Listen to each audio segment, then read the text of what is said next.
ಎಲ್ಲ ನನ್ನ ಪ್ರೀತಿಯ ವೀಕ್ಷಕರಿಗೆ ನಿಮ್ಮ ರಘುರಾಮ್ ಮಾಡುವ ಆತ್ಮೀಯ ನಮಸ್ಕಾರಗಳು. ಮತ್ತೆ ರಘುರಾಮ್ ಬಂದಾಯಿತು. ಸಿನಿಮಾ ಸರಸ್ವತಿಯಲ್ಲಿ ರೂಪಿಣಿ ಮೇಡಮ್ ಅವರ ಬದುಕಿನ ಕಥೆಯನ್ನು ಮುಂದುವರಿಸೋಕ್ಕೆ ಶುರು ಮಾಡಾಯಿತು. ನಿನ್ನೆ ಸಂಚಿಕೆ ಮುಗಿಸ್ಬೇಕಾದ್ರೆ ನಾನು ಹೇಳಿದ್ದೆ ಕೆಲವೊಂದು ವಿಚಾರಗಳನ್ನ ಇವತ್ತು ಪ್ರಸ್ತಾಪ ಮಾಡ್ತೀನಿ ಅಂತ. ಮೊದಲನೇದಾಗಿ ಕೆಲವು ವರ್ಷಗಳ ಹಿಂದೆ, ಅಂದರೆ ರೂಪಿಣಿ ಮೇಡಮ್ ಅವರು ಮದುವೆ ಆಗೋದಕ್ಕಿಂತ ಮುಂಚೆ ನನಗೆ ಯಾವುದೇ ಆ ಪತ್ರಿಕೆಯ ಹೆಸರಾಗಲಿ ಇಲ್ಲ ಪತ್ರಿಕೆಯಲ್ಲಿ ವರದಿ ಮಾಡದ ವರದಿಗಾರರ ಹೆಸರಾಗಲಿ ಹೇಳೋದಕ್ಕೆ ಇಷ್ಟ ಇಲ್ಲ. ಅದೆಲ್ಲ ತಮಗೆ ಗೊತ್ತಿರುತ್ತೆ. ಆ ವ್ಯಕ್ತಿ ಜೀವಂತವಾಗಿ ಇಲ್ಲದೆ ಇರಬೇಕಾದ್ರೆ ಅದನ್ನು ಹೇಳಿ ಮಾತಾಡೋ ಸರಿ ಇರಲ್ಲ. ಆದರೆ ಸತ್ಯವಾದ ವಿಚಾರ ಅಂತೂ ಒಂದಾಗಿದ್ದು ಸತ್ಯ. ಅದೇನಂತಂದರೆ ರೂಪಿಣಿ ಮೇಡಮ್ ಅವ್ರಿಗೆ ತುಂಬ ಒಂದು ಘನಘೋರ ಆರೋಗ್ಯ ಸಮಸ್ಯೆ ಆಗಿದೆ. ಗೊತ್ತಿಲ್ಲ ಎಷ್ಟು ದಿವಸಗಳು ಉಳಿತಾರೋ ಏನೋ. ಈ ಥರ ಒಂದು ಅಪಪ್ರಚಾರದ ಸುಳ್ಳಿನ ಸುದ್ದಿಯಂತೂ ತುಂಬ ದೊಡ್ಡ ಮಟ್ಟದಲ್ಲಿ ಪ್ರಕಟವಾಗಿ ಅದು ಸುದ್ದಿಯಾಗಿತ್ತು. ಅದಾದಮೇಲೆ if I am not wrong, ಯಾರು ತಿಳಿದಿರೋರು ಹೇಳಿ, ನನಗೆ ಗೊತ್ತಿರೋ ಪ್ರಕಾರ ತಪ್ಪಿದ್ದಲ್ಲಿ ಕ್ಷಮಿಸಿ, ಮೊದಲೇ ಹೇಳ್ತಾ ಇದ್ದೀನಿ, ಜೈ ಜಗದೀಶ್ ಸರ್ ಅವರ ಒಂದು ನೇತೃತ್ವದಲ್ಲಿ ರೂಪಿಣಿ ಮೇಡಮ್ ಅವ್ರನ್ನ ಇಲ್ಲಿ ಬೆಂಗಳೂರಿಗೆ ಕರೆಸಿ ಒಂದು ಅಂದಿನ ದಿನಗಳಲ್ಲಿ ಪ್ರೆಸ್ ಮೀಟ್ ಮಾಡಿ ಅದರ ಬಗ್ಗೆ ಒಂದು ಕ್ಲಾರಿಟಿನ ಕೊಟ್ಟು, ನಂತರ ಯಾವ ಪತ್ರಿಕೆಯಲ್ಲಿ ವರದಿಯಾಗಿತ್ತೋ ಅದೇ ಪತ್ರಿಕೆಯಲ್ಲಿ ಮತ್ತೆ ಮರುವರದಿ ಆಯಿತು. ಇಲ್ಲ, ನಮ್ಮ ಕಡೆಯಿಂದ ಈ ರೀತಿ ಒಂದು ತಪ್ಪಾದ ಮಾಹಿತಿ ಪ್ರಿಂಟ್ ಮಾಡಿದ್ವಿ ಅಂತ ಒಂದು ಆಗಿತ್ತು. ಇದೆಲ್ಲವೂ ಕೆಲವು ಘಟನೆಗಳು ಅಂದಿನ ದಿನಗಳಲ್ಲಿ ನಡೆದಿದ್ದು ನಿಜ. ಯಾಕೆಂದರೆ ಇದು ಕನ್ನಡ ಇಂಡಸ್ಟ್ರಿಗೆ ಸಂಬಂಧಪಟ್ಟಿದ್ದು, ರೂಪಿಣಿಯವರಿಗೆ ಸಂಬಂಧಪಟ್ಟಿದ್ದು ಅಂದಾಗ ಇದನ್ನು ಬಿಟ್ಟು ಅಥವಾ ಇದನ್ನು ಹೇಳದೆ ನಾನು ಸಂಪೂರ್ಣವಾಗಿ ಈ ಕಥೆನ ಮುಂದುವರ್ಸೋಕ್ಕಾಗಲ್ಲ. ಹಾಗಾಗಿ ಇದನ್ನು ಹೇಳುವಂಥ ಒಂದು ಪ್ರಸಂಗ ಒದಗಿ ಬಂತು. ಈ ರೂಪಿಣಿ ಮೇಡಮ್ ಅವರ ಕಥೆನ ಮುಂದುವರ್ಸ್ಕೊಂಡು ಹೋಗ್ತೀನಿ. ತಮಿಳಿನಲ್ಲಿ ನಾನು ಆಗಲೇ ತಿಳಿಸ್ದಾಗೆ ರಜನಿ ಸರ್ ಜೊತೆಗಾಯಿತು, ಪ್ರಭು ಸರ್ ಜೊತೆಗಾಯಿತು, ಕಮಲ್ ಸರ್ ಜೊತೆಗೆ ಅವ್ರಿಗೆ ಆ್ಯಕ್ಟ್ ಮಾಡಬೇಕು ಅಂತ ತುಂಬ ಆಸೆ. ಅದರಲ್ಲೂ ಒಂದು ಡ್ಯಾನ್ಸ್ ಬೇಸ್ಡ್ ಫಿಲ್ಮಲ್ಲಿ ಆ್ಯಕ್ಟ್ ಮಾಡಬೇಕು ಅಂತ ತುಂಬ ಆಸೆ ಇತ್ತಂತೆ. ಆದರೆ ಆ ಥರದ್ದು ಯಾವುದು ಚಿತ್ರ ಆ ಸಂದರ್ಭದಲ್ಲಿ ಕಮಲ್ ಸರ್ ಮಾಡ್ತಾ ಇರಲಿಲ್ಲ. ಹಾಗಾಗಿ ಅವರು ಫಸ್ಟು ಅಪೂರ್ವ ಸೋದರಗಳಂತ ಒಂದು ಸಿನಿಮಾ, ಅದರಲ್ಲಿ ಒಂದು ಈ ಕಮಲ್ ಸರ್ ಕುಳ್ಳನ ಪಾತ್ರ, ಒಂದು ಡ್ವಾರ್ಫ್ ಪಾತ್ರ ಮಾಡಿದರು. ರೂಪಿಣಿ ಮೇಡಮ್ ಅವರು ಪೇರಾಗಿ ಕಾಣಿಸ್ಕೊಂಡ್ರು. ಅದರಲ್ಲಿ ಒಂದು ಹಾಡು ಸೂಪರ್ ಇಟ್ಟಿದೆ, ಅವರು ಮಾ ಪಿಳಕಿ ರಬ್ಬ ಬರಿ ಅಂತ ಒಂದು ಹಾಡಿದೆ. ಆ ಹಾಡಲ್ಲೆಲ್ಲ ಕಾಣಿಸ್ಕೋತಾರೆ. ಅಂದರೆ ಆ ಕತೆ ಕೇಳೋದಕ್ಕೆ ಆಫೀಸ್ಗೆ ಹೋಗಿರಬೇಕಾದಾಗ ಇನ್ನೊಂದು ಹೀರೋಯಿನ್, ಅಲ್ಲಿವರೆಗೂ ಸೋಲೋ ಹೀರೋಯಿನ್ ಆಗೇ ಮಾಡ್ತಿದ್ರು, ಇದು ಡಬಲ್ ಕ್ಯಾರೆಕ್ಟ್ರು, ಇನ್ನೊಂದು ಹೀರೋಯಿನ್ ಒಬ್ಬರು ಇದ್ದಾರೆ ಅಂತ ಹೇಳಿದಕ್ಕೆ ಆಯಿತು ನಾನು ಮಾಡ್ತೀನಿ, ಆ ಹೀರೋಯಿನ್ ಪಾತ್ರ ಮಾಡ್ತೀನಿ ಅಂತ ರೂಪಿಣಿ ಅವ್ರು ಹೇಳಿದ್ರಂತೆ. ಆಗ ಕಮಲ್ ಸರ್ ಇಲ್ಲ ನಾನೊಬ್ಬ ಆರ್ಟಿಸ್ಟಾಗಿ ಒಂದು ಎಕ್ಸ್ಪೀರಿಯನ್ಸಲ್ಲಿ ಹೇಳ್ತೀನಿ, ನೀವು ಈ ಕ್ಯಾರೆಕ್ಟ್ರಿಗೆ ಪೇರಾಗಿ ಮಾಡಿ, ಅದು ತುಂಬ ಚೆನ್ನಾಗಿ ರಿಜಿಸ್ಟರ್ ಆಗುತ್ತೆ ಆ ಪಾತ್ರ ಅಂತ ಹೇಳಿದ್ದಕ್ಕೆ ಕಮಲ್ ಸರ್ಗೆ ಗೌರವ ಕೊಟ್ಟು ಆ ಸಿನಿಮಾ ಆ್ಯಕ್ಟ್ ಮಾಡಿದ್ದಾರೆ. ಇನ್ನೊಂದು ಮೈಕಲ್ ಮದನ ಕಾಮರಾಜನ್ ಅನ್ನೋ ಸಿನಿಮಾದಲ್ಲೂ Khushbu madam, Urvashi madam, Rupini madam 3 ಜನನೂ ಒಟ್ಟಿಗೆ ಮಾಡಿದರೆ. ಇಲ್ಲಿ ದಕ್ಷಿಣ ಭಾರತಕ್ಕೆ ಉತ್ತರ ಭಾರತದಿಂದ ಬಂದಂಥ ಹೆಣ್ಮಕ್ಳಲ್ಲಿ ಖುಷ್ಬು ಅವರೊಬ್ಬರು, ರೂಪಿಣಿ ಮೇಡಮ್ ಅವರೊಬ್ಬರು.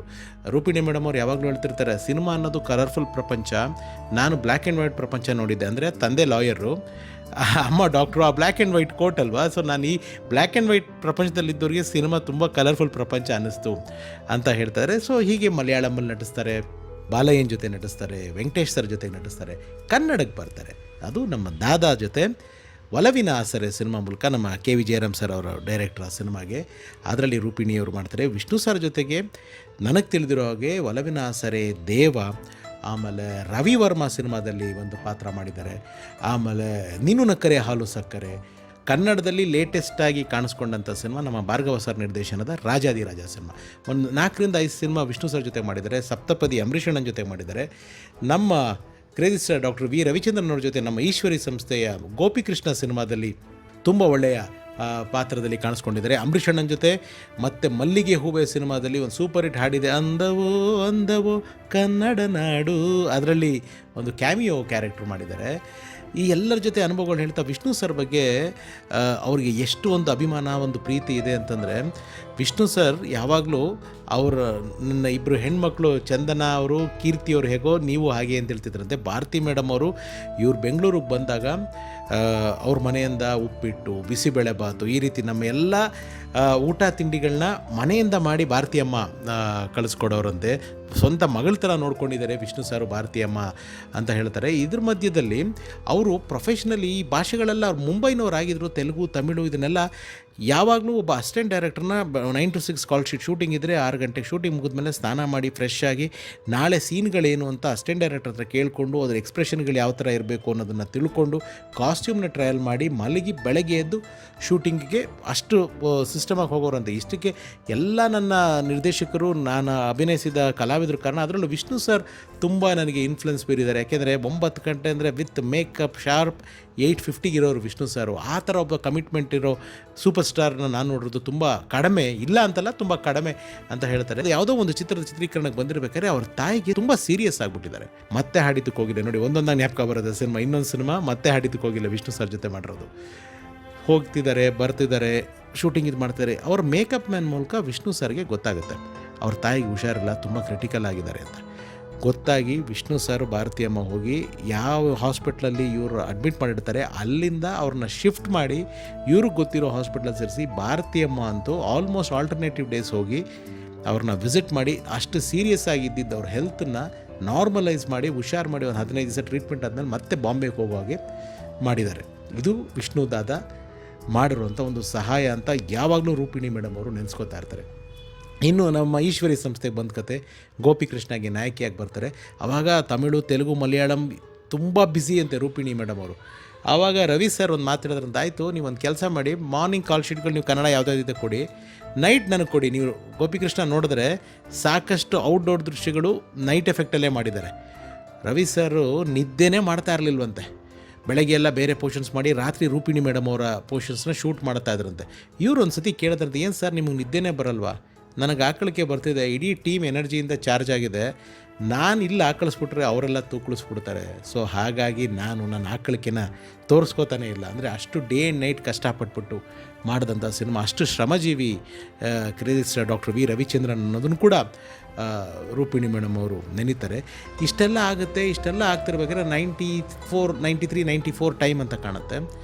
ಇಷ್ಟು ಬ್ಯುಸಿಯಾಗಿರುವಂಥ ಒಂದು ಕಲಾವಿದೆ, ಎಲ್ಲ ಸಿನಿಮಾಗಳಲ್ಲಿ ಪೀಕಲ್ಲಿದ್ದಾರೆ ಅವರು. ದಕ್ಷಿಣ ಭಾರತದಲ್ಲೇ ಇಲ್ಲೇ ಒಂದು ಮನೆ ಮಾಡ್ಕೊಂಡು ಚೆನ್ನೈನಲ್ಲೇ ಇದ್ದರು. ಮನೆ ಊಟ ತಿನ್ನಬೇಕು, ಅಪ್ಪ ಅಮ್ಮನ ಅಜ್ಜಿ ತಾತನ ನೋಡಬೇಕು ಅನ್ನಿಸ್ದಾಗ ಫ್ಲೈಟಲ್ಲಿ ಹೋಗಿ ಒಂದು ಡಿನ್ನರು ಒಂದು ಲಂಚೋ ಮಾಡ್ಕೊಂಡು ಅವ್ರು ವಾಪಸ್ ಬಂದುಬಿಟ್ಟು ಕೆಲಸ ಮಾಡೋರು ಅಂತೆ. ಅಷ್ಟು ಬ್ಯುಸಿಯಾಗಿದ್ದವರು. ಒಂದು ಸತಿ ಅವ್ರ ತಂದೆ ಬಂದುಬಿಟ್ಟು, ಸ್ಟಾಪ್ ಇಟ್, ಇನ್ನು ನಿನ್ನ ಆ್ಯಕ್ಟಿಂಗು ಇದು ಯಾವುದೂ ಬೇಡ, ನೀನು ಆದಷ್ಟು ಬೇಗ ಸೆಟ್ಲಾಗು. ಇಲ್ಲ ನಾನು ಮದುವೆ ಆಗಲ್ಲ ಅಂತ ಎಷ್ಟು ಹೇಳಿದ್ರು, ಇಲ್ಲ ಕೆರಿಯರ್ ನೀ ಪೀಕಲ್ಲಿರಬೇಕಾದ್ರೇ ನಿಲ್ಲಿಸ್ಬಿಡೋದು ಭಾಳ ಒಳ್ಳೆಯದು. ನಾಳೆ ಮಾರ್ಕೆಟ್ ಹೋಗಿ ಕೆಲಸಗಳು ಕಡಿಮೆ ಆದಮೇಲೆ ಬಂದರೆ ಅದು ಚೆನ್ನಾಗಿರೋದಿಲ್ಲ. When you are in your career peak you should stop, you should wind up everything. ಯಾವ್ಯಾವ ಕಮಿಟ್ಮೆಂಟ್ ಇದೆ ಎಲ್ಲ ಮುಗಿಸ್ಬಿಡು. No new project, no new commitments. ಇಷ್ಟರ ಮಧ್ಯದಲ್ಲಿ ರೂಪಿಣಿ ಮೇಡಮ್ ಅವರು ಅವ್ರ ತಾಯಿನ ಅವ್ರ ಫ್ಯಾಮ್ಲಿನ ಇಲ್ಲಿಗೆ ಶಿಫ್ಟ್ ಮಾಡೋಕ್ಕೆ ನೋಡೋದ್ರಿಂದ, ಇಲ್ಲ ನಮ್ಮ ಮೂಲ ಎಲ್ಲ ತಲತಲಾಂತರದಿಂದ ಮುಂಬೈನವ್ರು ನಾವು ಯಾವುದೇ ಕಾರಣಕ್ಕೂ ಇಲ್ಲಿಗೆ ಶಿಫ್ಟ್ ಆಗಲ್ಲ ಅಂತ ಹೇಳಿದ್ರಿಂದ, ಸೊ ಆ ಐಡಿಯಾ ಡ್ರಾಪ್ ಆಗಿದೆ, ನೀನು ಬರಲೇಬೇಕು ಅಂತ ಹೇಳಿಬಿಟ್ಟು ಇದು ಮಾಡಿದರೆ. ಅವರು ಎಲ್ಲ ವೈಂಡ್ ಅಪ್ ಮಾಡಿಕೊಂಡು ಚೆನ್ನೈ ಟು ಮುಂಬೈ ಏರ್ಪೋರ್ಟಲ್ಲಿ ಏರ್ ಇಂಡಿಯಾ ಫ್ಲೈಟ್ ಅಂತ ಅವಾಗ ಆ ಸೂಟ್ ಕೇಸ್ಗಳ ಮೇಲೆ ಕೂತ್ಕೊಂಡು ಅಷ್ಟು ಹತ್ತಿದಾರಂತೆ, ಚೆನ್ನೈನ ಬಿಟ್ಟು ಹೋಗ್ತಾ ಇದ್ದೀನಲ್ಲ ನಾನು ಅಂತ.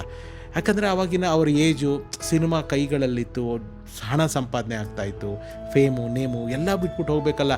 ಯಾರೇ ಆಗಲಿ ಅವ್ರ ಜಾಗದಲ್ಲಿ ಯಾರೇ ಇದ್ದಿದ್ರು ಆ ನೋವು ಸಹಜ ಅಂತಲೇ ಹೇಳಬೇಕು. ಸೊ ಮುಂಬೈಗೆ ಹೋಗಿದ್ದಾರೆ. ಮುಂಬೈಗೆ ಹೋಗ್ತಾ ಇರೋಗೇನೆ 1 ವರ್ಷದಲ್ಲೋ 6 ತಿಂಗಳಲ್ಲೋ ಒಬ್ಬ ವರ ನೋಡಿದ್ದಾರೆ. ಆತ ಬಿಸ್ನೆಸ್ ಮ್ಯಾನ್, ಮದುವೆ ಆಗಿದ್ದಾರೆ.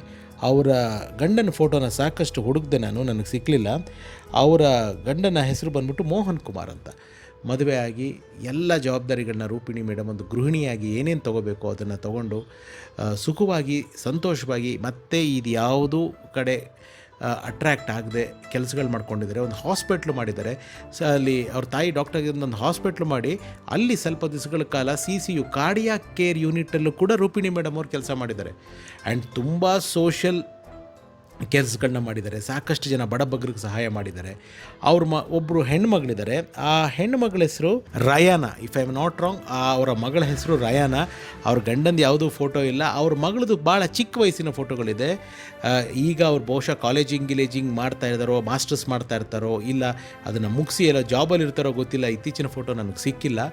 ಸೊ ಮಗಳು ಒಂದು ಏಜಿಗೆ ಬರೋವರೆಗೂ ಅವ್ರು ಮತ್ತೆ ಕಿರುತೆರೆಗೆ ಬರಲಿಲ್ಲ. ಆಮೇಲೆ 2005 ಅಲ್ಲಿ ಬಾಂಬೆಯ ಟೆಲಿವಿಷನ್ ಸೀರಿಯಲ್ ಒಂದರಲ್ಲಿ ಅವರು ಆ್ಯಕ್ಟ್ ಮಾಡಿದ್ದಾರೆ. ಆ ಸೀರಿಯಲ್ ವೋ ರೆಹನೆ ವಾಲಿ ಮೆಹಲೋಂಕಿ ಅನ್ನೋ ಒಂದು ಧಾರಾವಾಹಿನಲ್ಲಿ ಅವರು ಮತ್ತೆ ಕಂಬ್ಯಾಕ್ ಮಾಡ್ತಾರೆ. ಆಮೇಲೆ ಕೆಲವು ಧಾರಾವಾಹಿಗಳಲ್ಲಿ ನಟಿಸ್ತಾರೆ. ಸಾಕಷ್ಟು ಕೆಲವು ಕಿರುತೆರೆಯ ಪ್ರಶಸ್ತಿಗಳ ಪುರಸ್ಕಾರಕ್ಕೂ ಅವರು ಭಾಜನರಾಗ್ತಾರೆ. ಇವ್ರ ಪಿಕ್ಚರ್ಗಳೆಲ್ಲ ನೋಡಿ, ನೀವು such a charming, such a crazy ma'am, ನೀವು ಹೋಗಿ ಮತ್ತೆ ಆ್ಯಕ್ಟ್ ಮಾಡಿ, ಮೇಕಪ್ ಈಸ್ ವೆಯ್ಟಿಂಗ್ ಅಂತ ಹೇಳಿಬಿಟ್ಟು ಮಗಳು ಹುರಿದುಂಬಿಸೋದಕ್ಕೆ ಅವರು ಮತ್ತೆ ಆ್ಯಕ್ಟು, ಒಳ್ಳೆ ಅವಕಾಶಗಳು ವೆಬ್ ಸೀರೀಸಲ್ಲೋ ಒಳ್ಳೆ ಚಿತ್ರಗಳಲ್ಲೋ ಸಿಕ್ಕಿದ್ರೆ ಖಂಡಿತ ಮಾಡ್ತೀನಿ ಅಂತ ಕೂಡ ಹೇಳಿದ್ದಾರೆ. ಇನ್ಫ್ಯಾಕ್ಟ್ ಅವರ ಕೆಲವು ಮಾತುಕತೆಯನ್ನು ತಿಳಿಸ್ತೀನಿ. ತುಂಬ ವರ್ಷಗಳಿಂದನೂ ನಾನು ಅವ್ರ ಜೊತೆ ಸಂಪರ್ಕದಲ್ಲಿದ್ದೀನಿ. ನಾನು ಸಂದರ್ಶನಕ್ಕೆ ತುಂಬ ಕೇಳ್ತಾ ಇದ್ದೀನಿ. ಅದು ಯಾಕೋ ಇನ್ನು ಮೇಡಮ್ ಅದಕ್ಕೆ ಇನ್ನೂ ನನಗೆ ಅವಕಾಶ ಕೊಟ್ಟಿಲ್ಲ. ಬಹುಶಃ ಈ ವಿಡಿಯೋ ತಲುಪಿ ಅವ್ರಿಗೇನಾದರೂ ಕನ್ನಡ ಇದು ಅರ್ಥ ಆಗಿ ನಾನು ಅವ್ರ ಸಂದರ್ಶನ ಮಾಡೋದಕ್ಕೆ ಪ್ರಯತ್ನ ಪಡ್ತೀನಿ. ಅದು ಇನ್ನೊಮ್ಮೆ ಗೊತ್ತಾದರೆ I will be so happy. Rupini ma'am, ಇದಕ್ಕೆ ಸ್ನೇಹಿತರೆ ಈ ಒಂದು ಅವ್ರಿಗೆ ಅಕಸ್ಮಾತ್ ಗಮನಕ್ಕೆ ಬರಲಿ ಅನ್ನೋದು ಈ ಒಂದು ಸಾಲು ಮಾತ್ರ ನಾನು ಇಂಗ್ಲೀಷಲ್ಲಿ ಹೇಳ್ತೀನಿ. ರೂಪಿಣಿ ಮ್ಯಾಮ್, ನಮಸ್ತೆ. This is Raghuram here. Hope you remember me. I reached you several years back and I requested you for an interview to my channel for our Kannadigas. So if you watch this video, please ma'am, I'm appealing you from bottom of my heart, kindly give me some time. I want to tell your story to our Kannada audience. Thank you so much ma'am, thank you.